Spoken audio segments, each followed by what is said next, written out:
But I think in this day and age, man, the more people lose faith in the honesty of their representatives, the more people lose faith in the way the system is set up, the more it's likely that there's going to be some sort of unrest. And the fact that that's coinciding with all these new laws and new bills that are being passed that are completely unconstitutional, that are completely against what this whole country is supposed to be started from. It's such a mad dash for power and so obvious. The ones in charge are willing to really pervert the Constitution to bend to their current will because they're worried about losing power. Because it seems like people are just lining up in the streets, hundreds of thousands at a time. And when that doesn't get resolved, it has to end somehow. How's it going to end? How's it going to end? They're going to keep piling onto the streets. And we've got to figure out a way to bring tanks into the equation.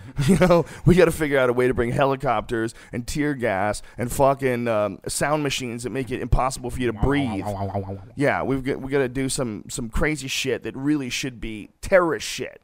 And this is how every country that's losing power ultimately gets. Nobody ever just gives up power. Nobody ever goes, all right, you guys you're making some really good points. I've been a really shitty representative, and I know I got cited for 40 different house ethics violations, but I want to be the king. Come on, guys. I know I fucked up. No, those conversations never take place because everybody who wants to run things is absolutely confident that they should be the one running it. And everybody that's running it is absolutely confident that they should be the one who continues to run it, and they don't want to give up that fucking throne. They don't want to give it up. And they're willing to pervert the very foundation of what this country is supposed to be all about: liberty and justice for all. And Benjamin Franklin said it best: he who would give up liberty for security deserves neither. And that's where we're at. We're at a terrible, terrible point where the system is inadequate for the information that's available. People are too smart now. The world is aware. You can't have your crazy lobbyist special interest group set up. It's nonsense. It's crazy. And it seems like some people are bribing you to do some shit the rest of us don't want to do. Well, guess what? Now, because we have this thing called the internet, the rest of us get to let you know exactly how you feel.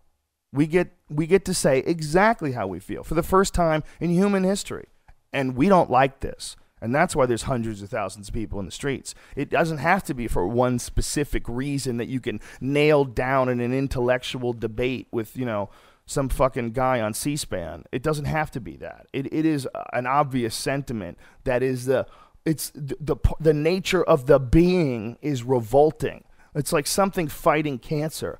Those people are like white blood cells. They don't know what the fuck they're doing, but they know they're supposed to gather where this part is sick. Amen. That's sister. What's going on, man. Salute. Cheers. The Armos. How badass was Ronda Rousey, huh? Yeah. Cool Dude, chick, man. I fell in love. I know you did. I saw you fade. I saw you fade into Lovesville. Well, it's